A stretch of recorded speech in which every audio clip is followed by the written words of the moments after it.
Hi everyone, I'm Jane, and today we're gonna put the moody paintings aside for a minute and do a bright, happy autumn sunflower on an old red fence. Make sure you check out the video description below for a full list of materials, and let's get started. Now to start off, we're gonna cover this background much in the same ways we did with the summer flowers on the fence. I'm first gonna take my 1-inch flat brush, wet it in my jar, and wipe it on the edge. And I'm gonna load up with white. That's gonna be my base color.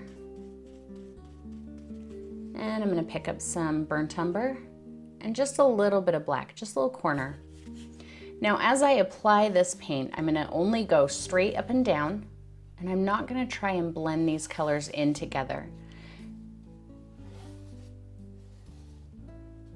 Can go a little sideways on the edges here, but then just smooth it straight up and down.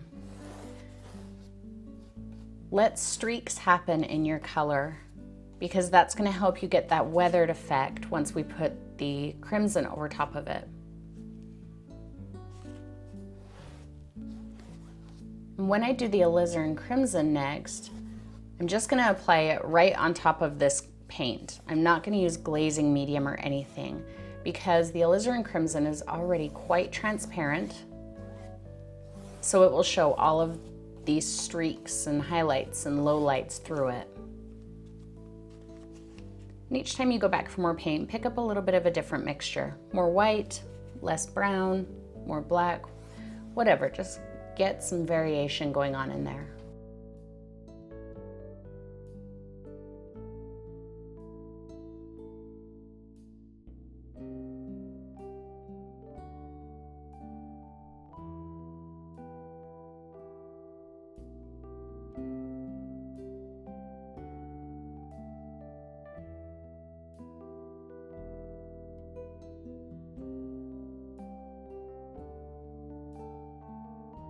Okay, there's the base for our fence.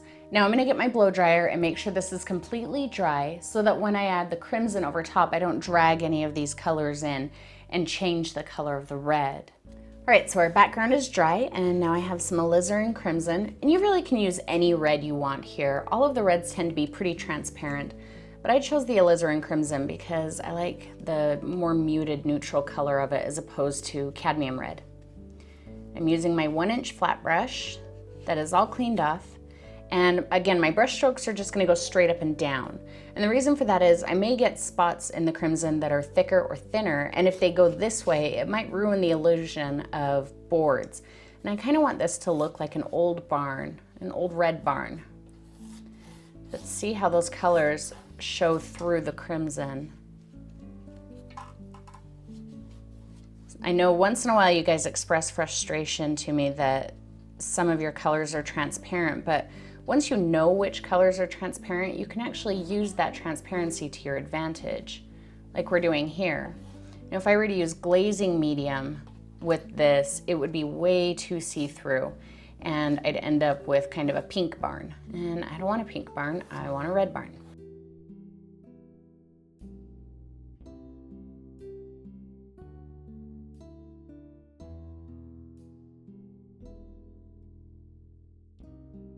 Notice to avoid having those brush stroke ends like that, I'm going straight up to the top and straight down to the bottom.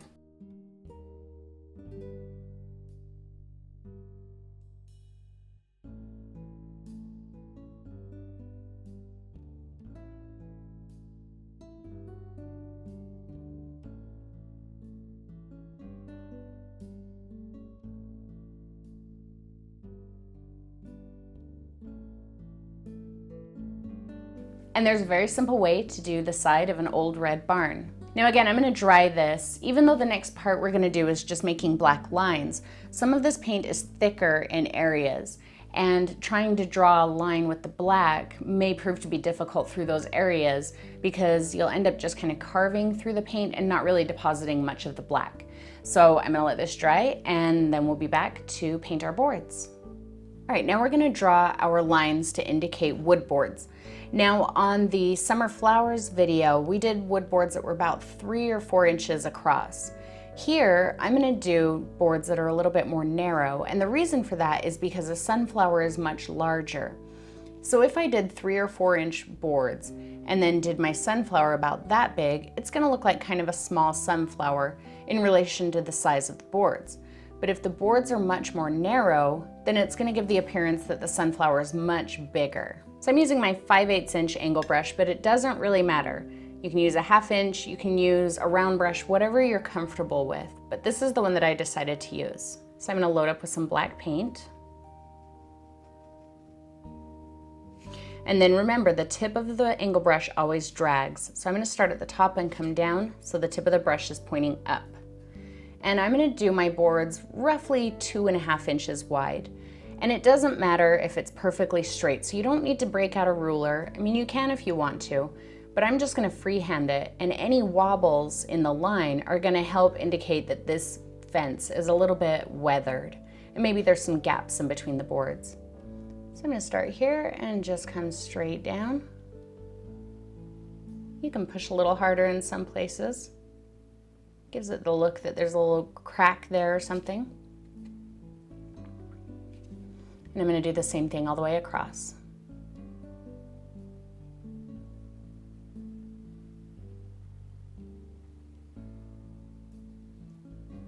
If you get any weird spots, you can just widen it out for a crack. Just let gravity bring your arms straight down. Don't try and focus on making straight lines.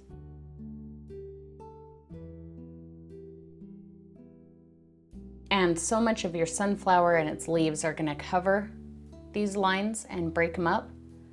So if they're not perfectly straight, that will be broken up in your line of vision anyway, so it doesn't matter.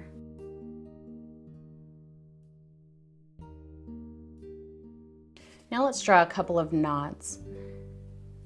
So I'm using the same brush, but again, use whatever you're comfortable with. And all I'm gonna do is pick a spot and just kind of draw a little bit of a, kind of a little curl shape, a little bit of a C or whatever. And each one you want to be in a slightly different place on the board, in a slightly different position, angle, everything, because you don't want dot, dot, dot, dot, dot. And I'm actually gonna skip doing nails on this one, just because it's not quite as close up of a view as the other fence. So I'll just add a few all over. Some can be bigger, some can be smaller. Not all of your boards have to have them.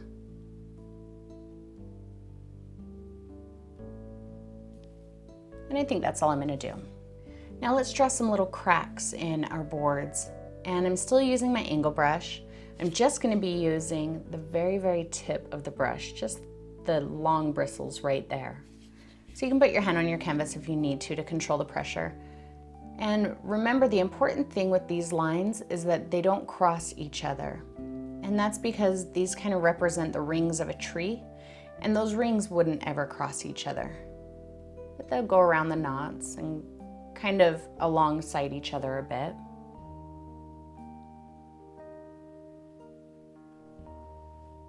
And you don't have to get real crazy and do a ton of them. Just give the indication of some.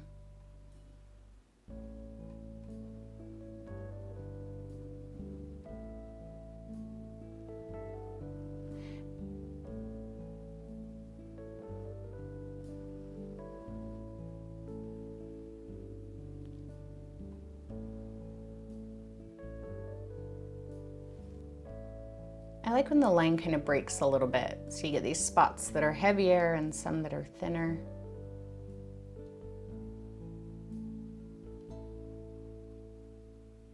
Now in the summer flowers on the fence video, I added some highlights around these lines, a little bit of white, but I've decided I'm not going to do that on this one, mostly because I feel like the white would stand out in too much contrast to the red, but also because I feel like it just doesn't need it. But whatever you want to do, if you feel like you need those little highlights, then go for it and add them. If you haven't seen the summer flowers video that I'm talking about, I'll put it in the information iCard up at the top. So you can check that out and see the differences, and maybe there's something about it that you want to include in this painting.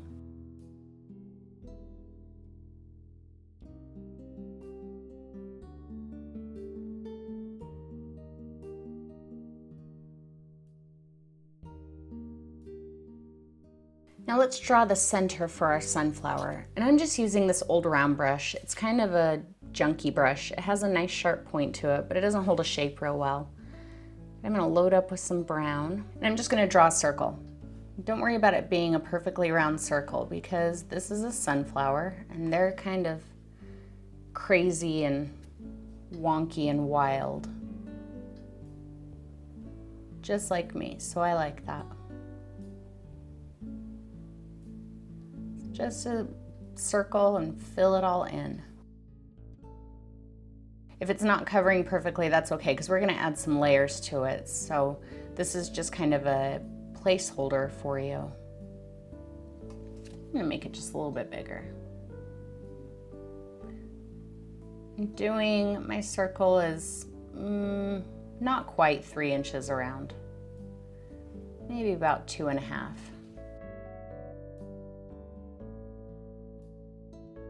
I'm gonna go back to my angle brush for a minute because we're gonna make the stem and the leaves. So I have cadmium yellow deep hue and phthalo blue, just a tiny bit of phthalo blue. So I'm gonna get the tiniest little bit of blue on my brush, and I'm gonna mix it in with my yellow just until I get a green that I like.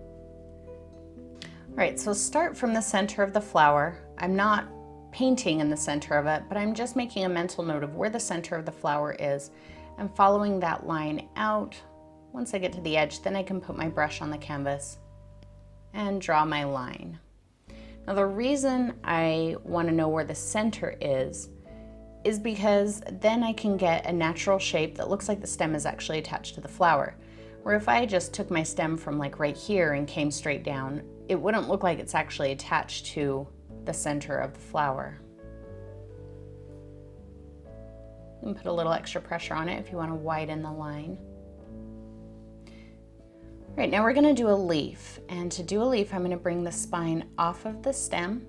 I'm going to come up, over, down, and give it a little bit of a flick at the end. Then I'm almost going to draw like a squashed heart shape. So I'm going to come from the spine here around and meet up with that flick. Same thing on the top here. Up, around, down, and meet with that flick. And then I can just fill it all in. Keep your brush strokes kind of in the same direction as the lines you just drew.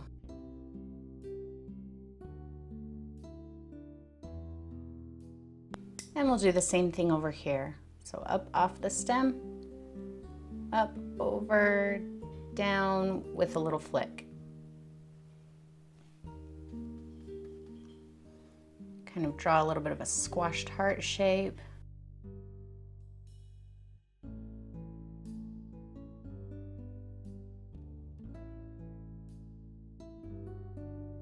And fill it in.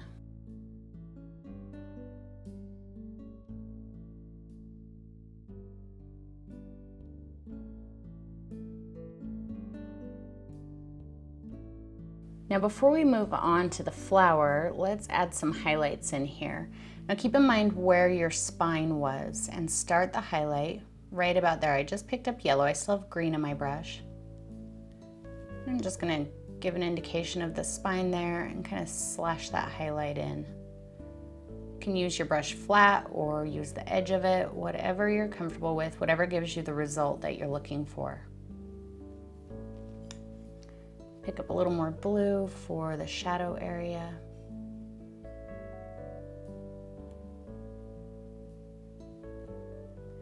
And I'm not gonna get real detailed with these leaves. I want them to just kind of let the colors tell where the highlights and shadows are and the general shape of the leaf.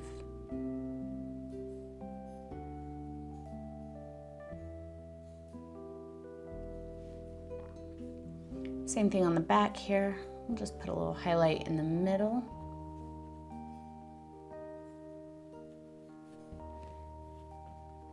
And a little bit of a darker green right here on the other side of the spine, because it's deeper there. That's where the leaf kind of creases. So there'd be a little bit of a shadow in there.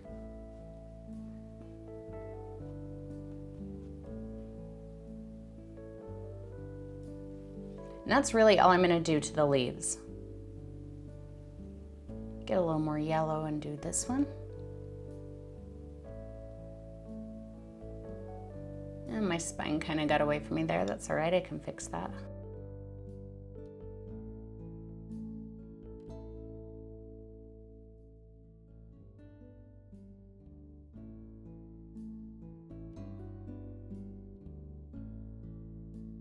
Just got blue there just to deepen that shadow right on the edge. Now let's fix this crazy spine here. I'm just gonna come right up over top of it with some darker green to get rid of that weird shape. Because I can go back and put the highlight back in. A little highlight there. Blend it back with some darker green.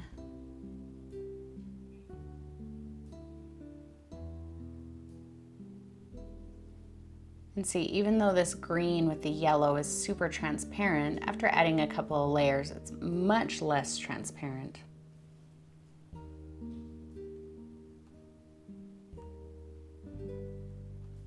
Let's put that spine back in there. A little more yellow.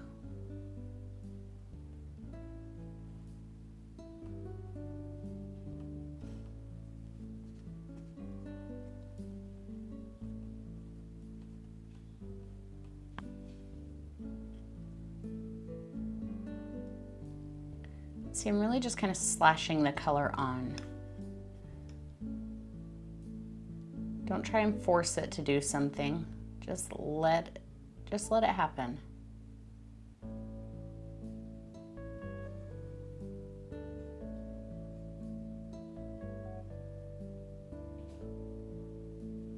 For the stem, we're going to do something kind of similar. So I'm going to load up with my green, just the normal green color. And on one side, I'm going to go like that and pick up a little yellow. And on the other side, I'm going to pick up the tiniest bit of blue. I'm going to redraw my stem just like we did in the first place. And the yellow on one side is going to create a highlight, and the blue on the other side is going to create a little bit of a shadow. But if it's not enough, you can grab a little more and add it where you want it.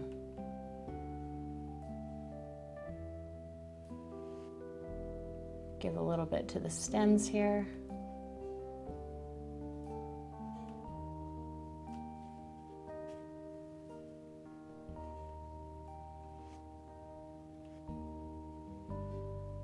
And now for the fun part, we're gonna put the petals on our flower.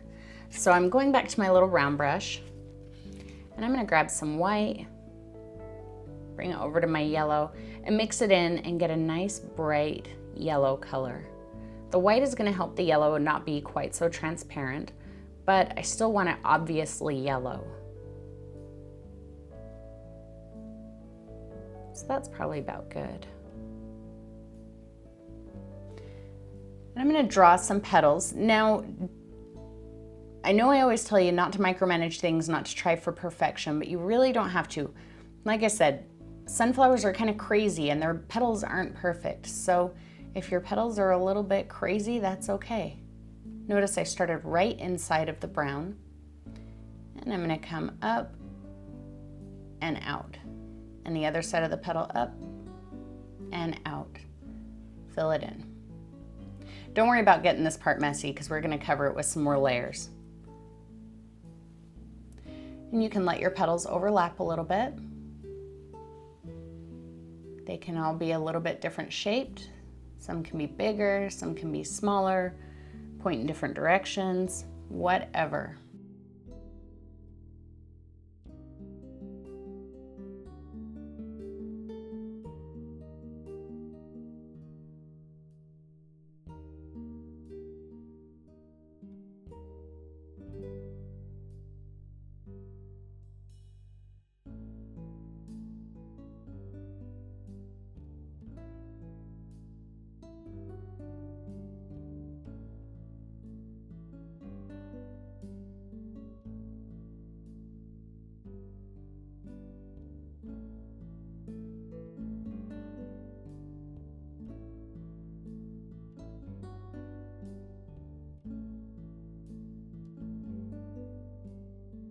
So there's the basic shape of our sunflower. Now I'm gonna come right between them, right between the petals, and kind of put a little bit of pressure on my brush and just kind of flick out, make some extra little guys that are coming from the back. You can put them wherever you want, shape them however you want, do as many as you want. And this is just the undercolor of your petals, so don't be afraid to get these petals right up against it. And if that means painting over top of some of these a little bit, that's okay, because you're gonna cover all of that up. We're gonna do a couple layers. This is a good way to fill in any gaps if you have some petals that are a little farther away from each other than you like. Let's start giving them some shadows and highlights. And I still have my yellow-white mixture on here, and I'm gonna come into my burnt umber and mix a bit of that in with it, just to get a little bit of a lightish brown color. From the very end, and it can come out into the center a little bit, I'm just gonna kind of start flicking some of this shadow color on there. Notice it's just a flick, so I'm touching my brush to the canvas and then flick. And it's not filling in all the way, and that's perfectly okay. That's actually what I want, because you don't want this part to be too terribly strong. You're just giving an indication of a darker area on the petal. Another thing I don't want you to focus on is which petal is in front of which petal.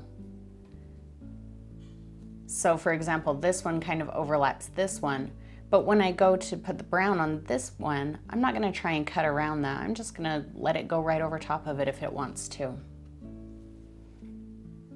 Because we're gonna be adding a few layers, whichever petal is on top is gonna change, and it really doesn't matter anyway.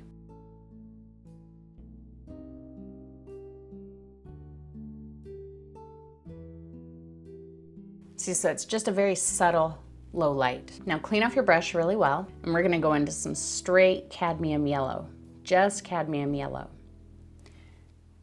And I'm gonna paint over these petals with this bright yellow.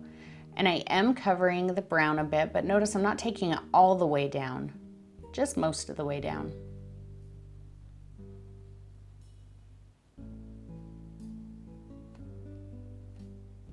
Don't worry about painting outside of your lines.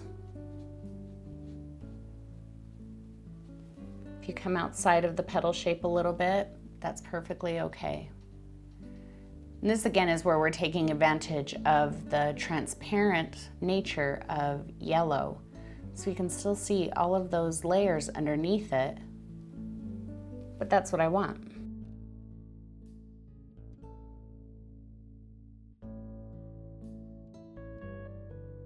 I'm not taking it over top of the little petals that I put in the background, but if you decided that you wanted to, you could. I may add a little bit to them later on, but for now I'm not worrying about those little ones.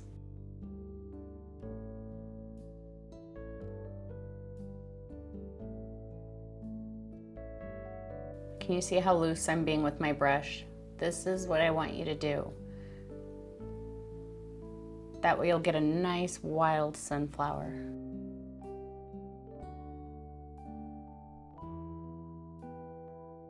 Let's give it some highlights. I still have my yellow on my brush, and I'm just gonna mix it in with some white. Quite a bit of white, just so it's barely yellow. Now when you're adding the highlights to these petals, the way you're gonna get them to look really three-dimensional is not to put the highlights right on the end. That's gonna make them appear flat, just as if it's a gradiated color from brown to white. But to give them kind of a curved petal effect, I'm just gonna lightly slash some color here, kind of in the middle. And it doesn't even have to fully cover the flower. But that little bit of highlight in the middle says this part is deep in the flower and this part is bending away from you. It's the fat part of the petal that's curved outward. So I'm just gonna slash some of that around here, pretty much in just the fat area. Now my brush stroke is very light. It's dusting. So what I'm doing is just very lightly See how it's really not touching my hand much at all? And I'm just kind of getting that ghost of a color. I'm not going like that. If you do that, you're gonna get bright white blobs on your flower that you hate. So put your hand on your canvas if you need to, and just very, very lightly dust that color in.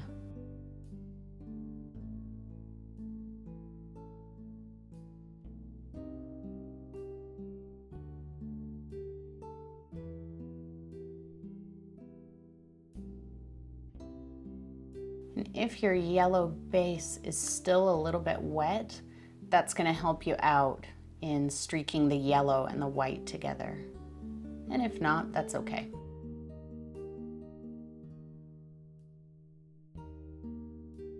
I think I am going to add just a little bit to some of those petals in the background. I'm just getting kind of a yellow-white mixture, maybe a little heavier on the yellow.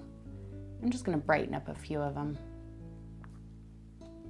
Not all of them. I like the transparent effect that a lot of them have because it kind of pushes them back into the distance a bit.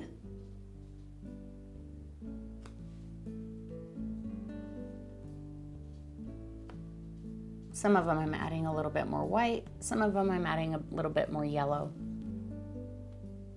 Just grab a different color whenever you go back to it.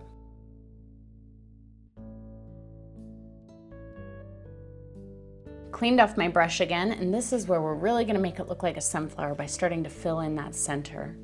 So I'm gonna go back to my burnt umber, and we're gonna start by putting just little dots. This is why I chose this brush, because I like the point that's on here.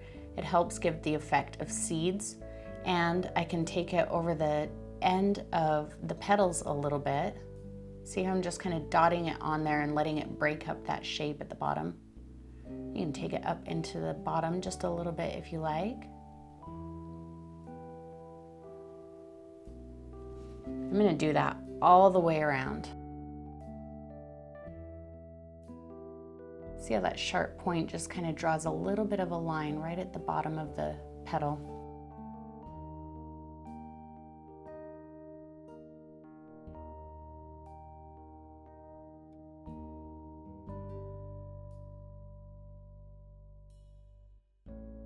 Now that I've got that all done, I'm gonna get more brown and kind of streak it through here. You don't have to worry about making nice dots because you can't really see it at this point, but I want a thick amount of brown so that when I start dotting the seeds on with the yellow and the white, it picks up a little bit of it. Then you don't have to work so hard for a nice transition between the colors if this paint is wet. All right, I cleaned off my brush again, and I'm just gonna get cadmium yellow. Quite a bit of yellow. And I'm gonna start kind of making a seed shape, and I'm gonna start in the middle, just with a dot. That's all I'm gonna do, but all my dots are gonna overlap. And I'm gonna start picking up some of that brown as I go, and that's exactly what I wanna do. That's why I laid that brown down thickly. Now, don't tap this perfectly so that you end up with this hard-edged circle in there. Very lightly tap around the edge of that circle so that it goes away. And don't take the yellow all the way up to your petals. If we have the bright color in the center, that's going to insinuate that the center is domed and that part is closer to you, where the darker part is curved downward away from you. And I'm even going to make mine a little off-center. So it's a little darker in this area, and the brighter color is up in this area.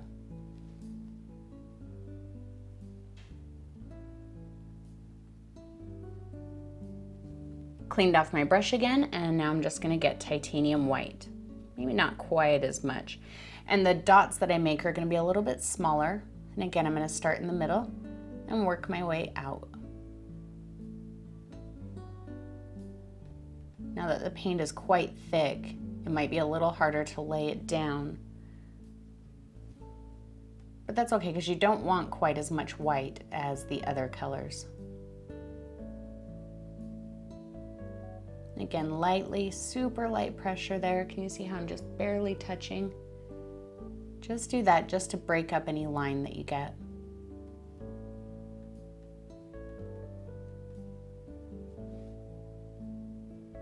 A little bit more white, and I'm gonna really brighten up this part. And then we'll sign it and call it done.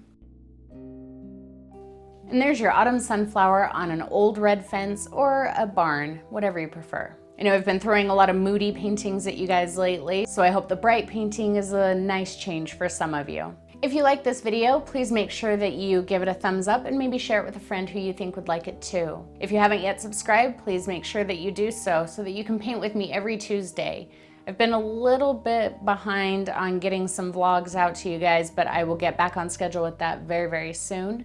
Also, I've moved my live Q&As to our Art Monster Squad Facebook group. We were just having a few issues with the broadcasting on YouTube Live, as well as the chat room not really showing everybody's questions.